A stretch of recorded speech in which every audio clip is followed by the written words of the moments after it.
Welcome to Anti-Aging Insights, where age is a state of mind and aging is a treatable condition. And now, here is your host, Dr. Teri Fisher. Hello, and welcome to episode number 10 of Anti-Aging Insights. Can't believe we're already here at episode number 10. It's been a lot of fun bringing these first 10 episodes to you, and I can't wait to bring you many, many more. Today, we're going to tackle a topic that's very special to me, and it's one of the main reasons that I practice aesthetic medicine. This is my concept of health esteem.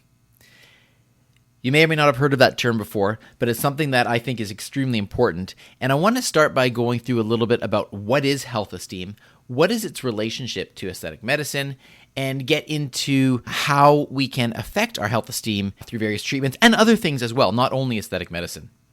So let's start off with defining health esteem. You're probably familiar with the term self-esteem. And what is self-esteem? Well, that tends to be defined as a person's overall sense of well-being when it comes to themselves, how they think about themselves, and how they feel that they portray themselves to the world. Health esteem, in my view, my definition, is how you view your own health. And this can be seen on two ends of the spectrum. For example, you can think of somebody who really does not have a high degree of health esteem, who really, by that definition, unfortunately doesn't care a lot about their health. They may be making some unhealthy choices, they may be smoking, they may be eating a poor diet, they may not be exercising, they may be doing a lot of things that unfortunately do not contribute to a healthy lifestyle. On the other hand, you could think of somebody who has an extremely strong sense of health esteem. And this is the type of person that is going all out to make sure that they do everything that they possibly can to ensure that they are as healthy as possible. In other words, everything that they can control to live a healthy lifestyle, they choose to do that. So it may mean not smoking. It may mean exercising on a regular basis. It may mean eating a well-balanced diet. It may mean consuming minimal alcohol. You can think of lots of different ways that someone can benefit from putting their health as a priority and then following through on those actions. So why is this important, and how does this relate back to aesthetic medicine? Well, if somebody has a strong health esteem, chances are they also have a very strong sense of self-worth, of self-confidence, and of self-respect. And that's really the key, because if you feel good about your health, it translates into just about every single other aspect of your life. It can present itself in your mental well-being. It can present itself in your emotional well-being. It can influence the way that you interact with others. It can influence the way that you interact with friends and partners and relatives and everybody that you come into contact with. It can influence the way that you are perceived and the way you carry out your job when you go to work every day. Now, when it comes to health esteem, there's also a very, very important aspect. In addition to the mental and the emotional part of the health esteem, there's also the physical aspects of health esteem. And this is where the aesthetic medicine practice can really come in. Let's define aesthetic medicine, first of all. So aesthetic medicine is the branch of medicine that focuses on improving a person's physical appearance, typically through various types of treatments. It could be neuromodulators, such as Botox. It could be fillers, such as hyaluronic acid injections. It could be laser treatments. It could be PRP treatments. There are many different types of treatments. The bottom line is that these typically are being done in order to improve the physical appearance of a person. So how does that help with health esteem? Well, when one puts the effort into their physical appearance, this can translate into improved mental and emotional health. When you look good, you feel good. And alternatively, it works the other way around too. It's a two-way street.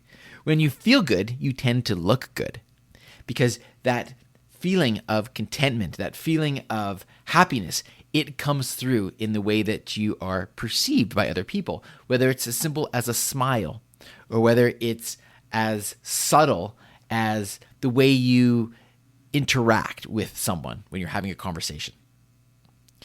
So when it comes to the aesthetic medicine treatments that are available, if one chooses to go through some treatments, these in turn can influence a person's health esteem, which ultimately impacts the way that they carry out their life and the way that they are able to interact with others around them and the way that others interact with that person.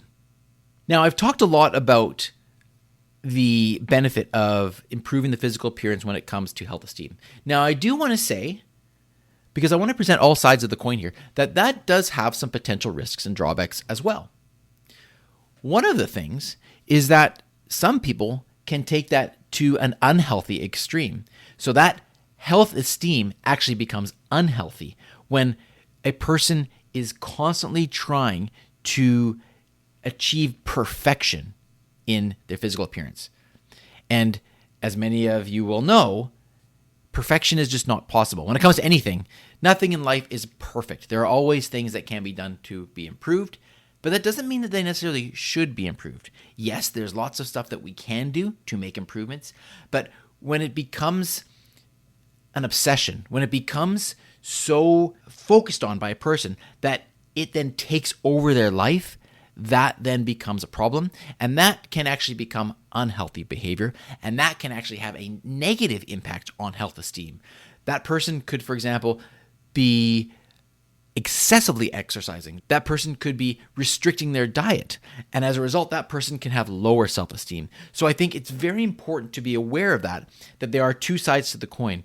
There is definitely a benefit to prioritizing your health esteem. And again, that means the mental, emotional, and physical aspects. But there's also a downside if you go too far. So making sure that those goals are realistic is very important. So let's talk about some tips then of how we can improve health esteem without going overboard. This all comes down to moderation. As most things are in life, moderation is key. So regular exercise is key. It's critical. It's vital. Too much exercise is not a good thing. Healthy eating is critical.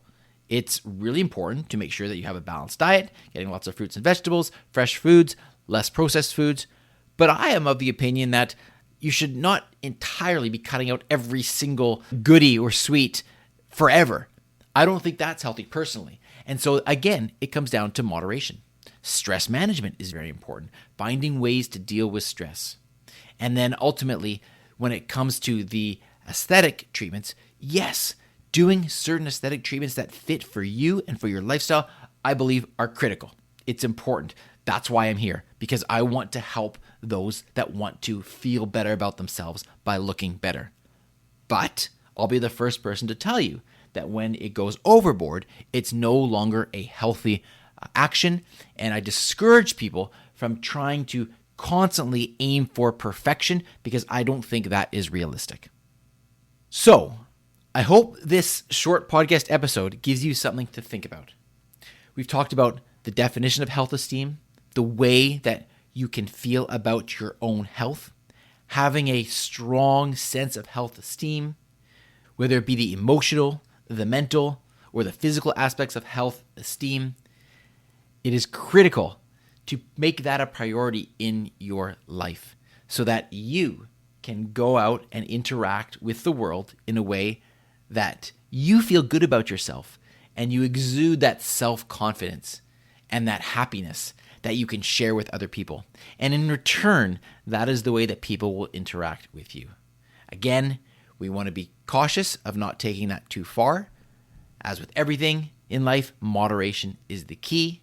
But overall, I believe that prioritizing your health esteem has wonderful benefits in our lives. And so, with that being said, if you want to discuss how you can potentially look at some appropriate aesthetic treatments to help you with your health esteem and improve the confidence, improve that vitality, improve the happiness that exudes from you with a strong sense of mental, emotional, and physical well-being, then I would be delighted to chat with you. Feel free to reach out to me at Anti-Aging in Vancouver. Our phone number is 604-261-9121. You can always reach out to me through my website at drterifisher.com. or on Instagram. My Instagram handle is Dr. Teri Fisher. And so again, thank you for listening to the podcast today. Given today's topic of the podcast, more than ever, I want to finish off with the saying that we have outside of the anti-aging clinic. If you visit us at the clinic, take a moment and look at the mural outside the clinic, and you'll see that these 3 words are printed up there in big, bold letters. And it's simply this message that I want to leave you with, and that is live life well. I'll talk to you again next week. Thanks for listening to today's episode of Anti-Aging Insights.